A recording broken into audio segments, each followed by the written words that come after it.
بسم اللہ الرحمن الرحیم۔ شروع کرتا ہوں اللہ کے نام سے جو بہت بڑا مہربان نہایت رحم والا ہے۔ دوستوں، بہنوں، بھائیوں، بزرگوں، 275 کے بعد ہم 276 نمبر قسط میں آپ کو خوش آمدید کہتے ہیں۔ اس کا یہ دوسرا حصہ ہے، حکومت اسلامیہ پر اجمالی نظر کا یہ دوسرا حصہ ہے۔ دوستوں، بہنوں، بھائیوں، بزرگوں، اس میں ہم بیان کریں گے ہسپانیہ سے لے کر افریقہ اور یمن تک۔ ہسپانیہ کو مسلمانوں نے فتح کر کے سن 93 میں وہاں پر اپنی حکومت قائم کر لی تھی، اور یہ ملک خلفاء اور بنو امیہ کا ایک صوبہ بن گیا تھا۔ سن 138 ہجری تک وہاں خلفاء بنو امیہ کی طرف سے مسل اور صوبوں کے امیر اور عامل مقرر ہو کر آتے اور حکومت کرتے رہے۔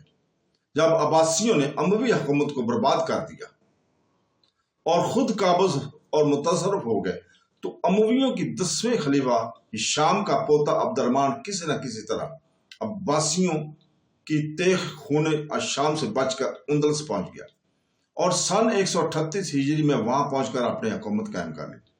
لشکر عباسیہ نے حملہ کیا تو اس کو بھی شکست دی اور اندلس کے شہر قرطبہ کو دارالسلطنت بنا کر اپنی شاندار حکومت کی ابتدا کی۔ یہ حکومت اس کے خاندان میں سن 422 ہجری تک رہی۔ ان اندلسی خلفاء کی شان اور شکوہ اور قوت عظمت نے تمام براعظم یورپ کو معمود کر دیا، اور ان کی تہذیب اور علمی دوستی نے تمام دنیا سے خراج تحسین بھی حاصل کیا۔ ان کے کارنامے بنو عباس کے کارناموں سے زیادہ سبق آموز ہیں۔ سن 422 ہجری میں اندلس میں طائف الملوک کی شروع ہوئی اور اموی خاندان کی پرشوکت خلافت کا خاتمہ ہو گیا۔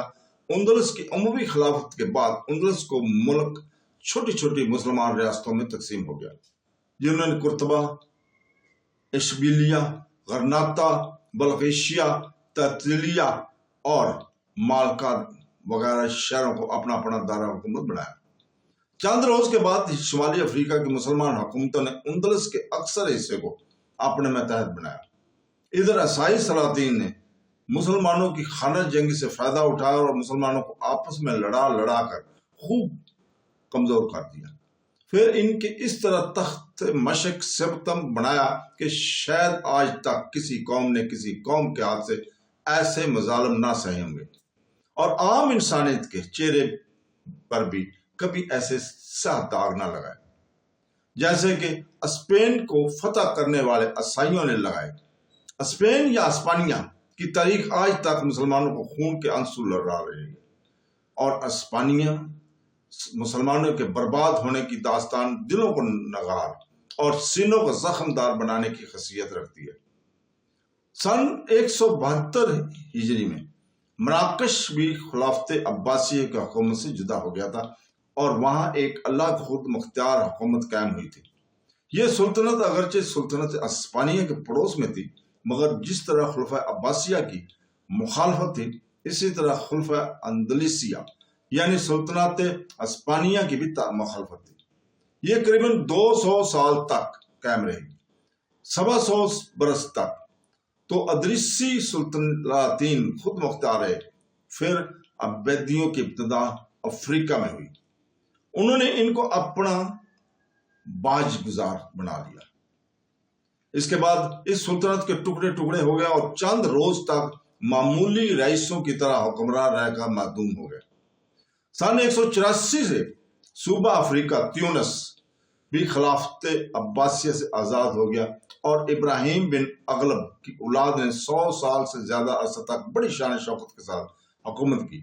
سن 219 میں ہجری میں سلطنت اغلبیہ نے جزیرہ سقلیہ کو عیسائیوں سے فتح کر کے اپنی حکومت میں شامل کر لیا، اور آخر تک اس پر قابض و مصرف رہے۔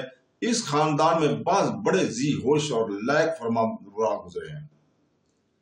جب اس ملک میں عبیدیوں نے خروج کیا تو حکومت اغلبیہ ہی کی بنیادوں پر اپنی سلطنت کی اور سلطنت ادریسیہ کی خود مختاری کو سلب کر کے حکومت اغلبیہ کی دارالسلطنت کیروان کو اپنا دارالسلطنت بنایا، یہاں تک کہ وہ مصر پر بھی قابض ہوئے اور پھر مصر میں اپنا دارالحکومت تبدیل کر لیا۔ سلطنت اغلبیہ کی تاریخ ادریسیہ سے زیادہ دلچسپ ہے۔ سن 296 ہجری میں اس سلطنت کا خاتمہ ہو گیا اور اس خاندان سے نہ صرف جزیرہ سسلی ہی کو فتح کیا بلکہ مالٹا اور سارڈینیا کو بھی فتح کیا لیا تھا۔ ان کی بحری طاقت بہت زبردست تھی اور تمام بحر روم پر سلاطین اغلبیہ کا قبضہ تھا۔ بعض اوقات ان کے جہاز یونان اور فرانس کے ساحلوں پر بھی طاقت و تاراج کیا آتے تھے۔ سن 203 میں محمد بن زیاد، جو زیاد بن ابی سفیان کی اولاد سے تھی، یمن کا حاکم مقرر ہوا۔ اس کے خاندان میں سن 402 ہجری تک یمن کی حکومت رہی۔ محمد بن زیاد نے زبید نامی شہر آباد کر کے اس کو اپنا دارالحکومت بنایا۔ یمن کے متصلہ صوبہ تہامنا کو بھی اس نے بزور شمشیر فتح کیا۔ حضرت موت تک علاقہ بھی فتح کر لیا تھا۔ اس خاندان میں بعض بہت بااقبال اور مصاب جرود بادشاہ ہوئے ہیں۔ سن 488 ہجری میں ان کی سلطنت کا ایک ٹکڑا کاٹ کر علویوں نے زیدیہ حکومت قائم کی۔ اس کے بعد بتدریج اس سلطنت کے حدود مختصر ہوتے گئے۔ زیاد یہ سلطنت اگرچہ خود مختار تھی مگر خلفۂ عباسیہ کے نام کا خطبہ اس میں پڑھا جاتا تھا۔ زیاد کے علاوہ جب یمن کے ایک حصہ میں زید کی حکومت قائم ہوئی تو اس نے پانی حدود حکومت میں اس خطبہ کو اڑا دیا۔ سلطنت زیاد یہ جب کمزور ہوگی تو اس کے غلاموں اور غلاموں کی حکمرانی شروع ہو گئی۔ اس کے بعد یمن میں یک بعد دیگر بہت سے خاندانوں نے حکومت کی۔ خاندان زیاد کی تاریخی دلچسپی سے خالی نہیں ہے۔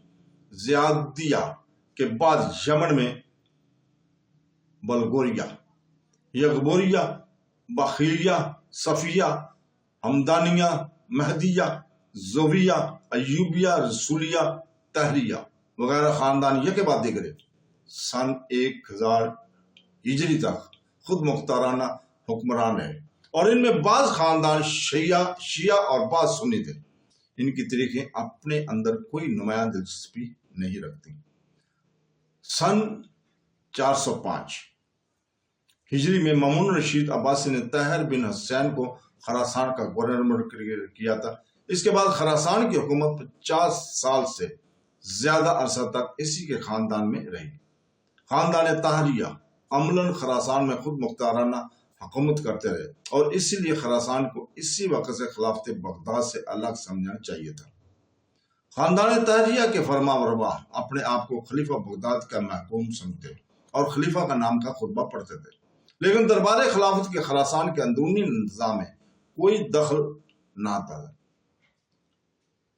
سن 154 ہجری میں یعقوب بن لیث صفار نے فارس پر قبضہ کر کے اس صوبہ کو خلافت عباسیہ سے جدا کر لیا اور سن 259 میں خراسان پر بھی قابض ہوگا دولت طاہریہ کا خاتمہ کر دیا۔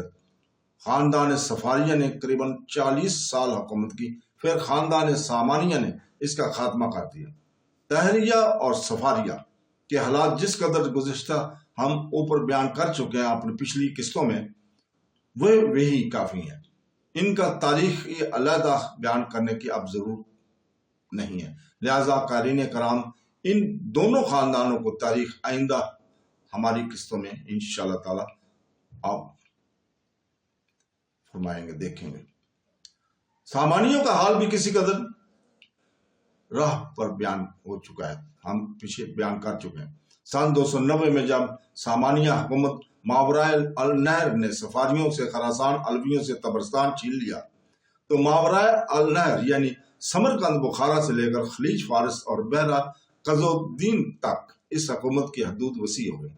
اسی زمانے سے صوبہ ماورا النہر بھی خلافت عباسیہ کی ماتحت آزاد ہو گیا تھا۔ سامانی خاندانوں نے 100 سال تک حکومت کی۔ اس سلطنت نے علوم و فنون اور تہذیب و شائستگی کی فروغ دینے میں قابل قدر حصہ لیا۔ بخارا اور سمرقند علوم فنون کے مرکز بن گئے اور وہاں ایسے زبردست علماء پیدا ہوئے کہ آج تک دنیا میں ان کی شہرت موجود ہے۔ تقریباً نصف صدی کے بعد خراسان اور فارس تبرستان حکومت سامانیہ کے قبضہ سے نکل گئی اور دولت بنی بویہ نے ان علاقوں پر اپنی حکومت قائم کر کے سامانیوں کو بے دخل کر دیا۔ پھر اس خاندان میں ترک غلاموں کے قابو یافتہ ہونے سے جلد از جلد زوال آنا شروع ہوا تھا۔